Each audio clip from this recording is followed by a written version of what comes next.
Okay, I'm going to show you what I've been doing with her to get her to go from a flat foot walk to a running walk and back to the flat foot walk, rack, etc.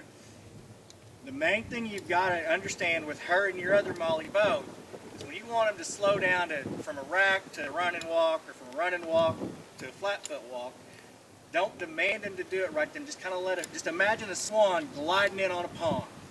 Let them glide back down into it. Don't just sit there and pull on them and expect them to go right into it. Let them glide back into it. You'll have a lot better result with them shifting gears with you. So Kenny, whenever you're shifting down here and you're going to go, okay, we're just going to melt down into it or whatever you want to call it, tell them that we're going to start melting now. Watch, and then we'll know when that starts, and then whenever you get her where you want her, tell them what you're doing to keep her where you want her. Okay? Okay. We'll start out flat foot walk.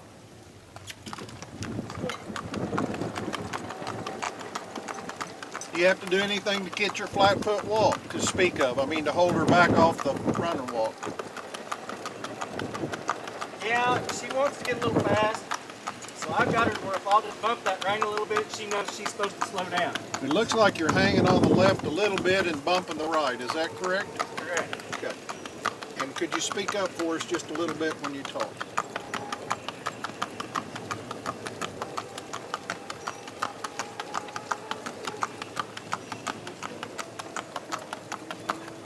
And how do you get her to go from flat foot to running walk without going all the way to the rack?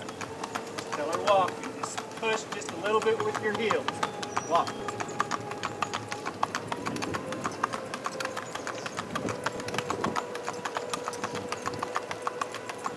And how do you stop her? I mean, how do you balance right here? Tell them how you balance this speed and keep her from going on up to a rack, because she likes to go up to a rack. If she wants to slow down, I'll bump her a little bit with the spur.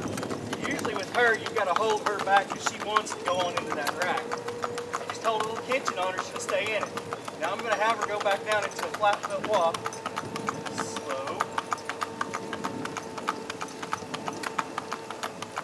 Go.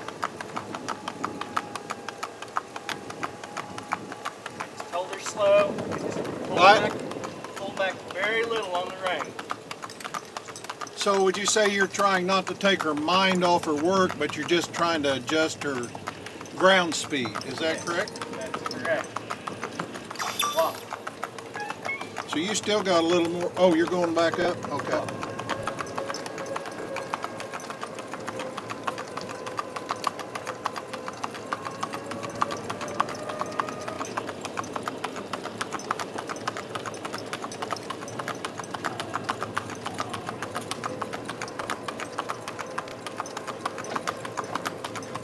Slow.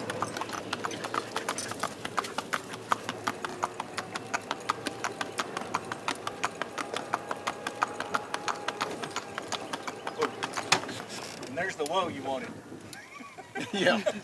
I'd say that's a whoa. Make it. Now, And you know what? She was difficult Yes. when she started. All the saddling problems you had and all the not wanting to stand still, that was serious problems. They weren't easily fixed, but she sure seemed to be putting it If together. you'll do now. the same thing from a rack into a running walk, don't expect her to just come right out of it and go right into it. Let her kind of glide and slow down in it. You'll love this Molly a whole lot more. She'll work so much better for you. So my mind's thinking that what you've shown them to come to the flat foot and stay there, and to come to the run and walk and stay there, and to shift back down, yeah, you know, it's maybe a little bit unclear at this point. So when we get ready to do that again, let's try to add to that. I mean, you said things like you did your heel, a little pressure.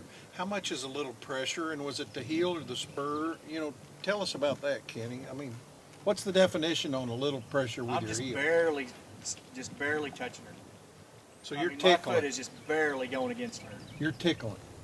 I wouldn't even call it a tickle. So you're just touching the hair, but at the same time, she's going to have to figure out what they want with their spurs, and then at some point they'll be able to just touch that hair down there and she'll light off for them, right? Yes. We might overestimate what they'll get at first with a tickle or a touch. They might have to keep working with that some And more. if she keeps coming along the way she is, she might just do it by voice commands because she got better this week just with that. Yeah. So the last 30 days on her is making a world of difference. Yes. Yeah. I know 2 weeks ago she was still troublesome, and she doesn't look like she's been in trouble at all the past 48 hours or so. All right, let's go back and do it again. Or do something.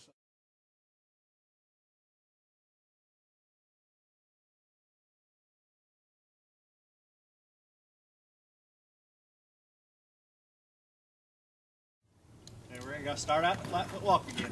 Slow. He gave her a little tickle there, I saw, with his heel. Hear that slobbery gait? Keep that going, Kenny. That is a great gait to develop swing. It is not a crisp 4-beat gait, but it's a nice gait. I've worked him a lot in that. That's how I got her to where she's at. Oh, that's where he got her, where she's at. And so now she's going to go ahead and crisp up for us because he's going to put a little pressure on her.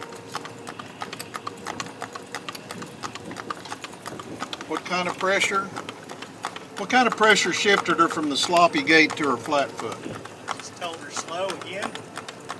Did what? I just told her slow again. I see. So you just got her attention. Yep. You could have said that would have been fine. I mean, anything that bring her attention to you, that because she knows what you expect, right? Yes. Walk. So we're going up to the wall.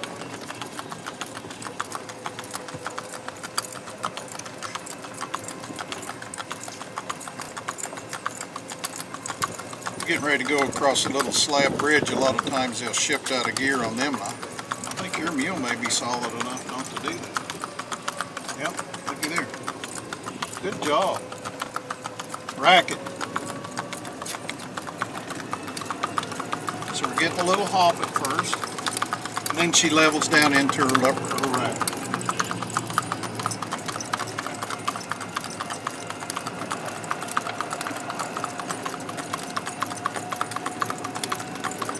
So you can see it took a minute for Kenny to get that rack straightened out, and you have to work at keeping it straightened out. See, there she's out again. But she was looking at that gate, so she had her mind off her work. Okay.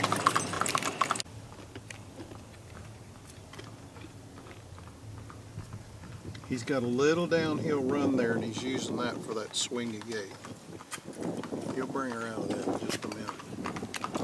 See, it's a pacey thing, and that pacey mule is a great mule. Got a lot of, they really produce a lot of gait and rack.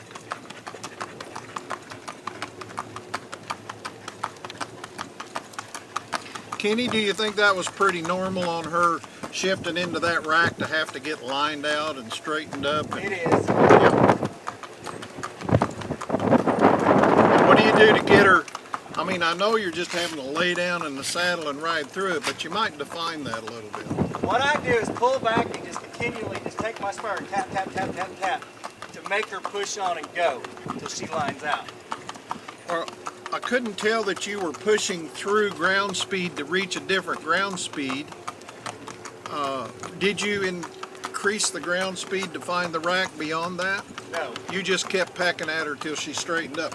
And that's how the Amish train too. They put pressure like that on them until they straighten and hit their lick, on the rack anyway, and then just bang, bang, bang, bang, bang, and then pretty soon when they hit that right gait, the right rhythm, and it smooths out, they quit pecking at them. And I don't think you let go of the reins at that point, did you, Kenny? No. Okay, you have to stay on those reins pretty tight the whole time, huh? Yes. Okay, let's try it again.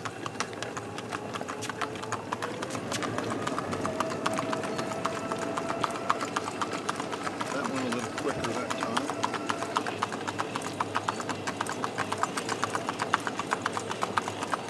Ah, dang. Can't beat that.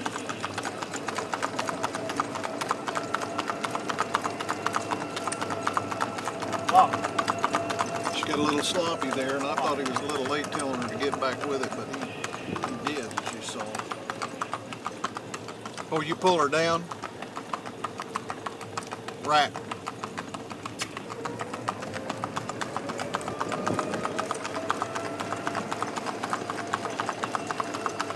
Walk. Walk. Flat foot.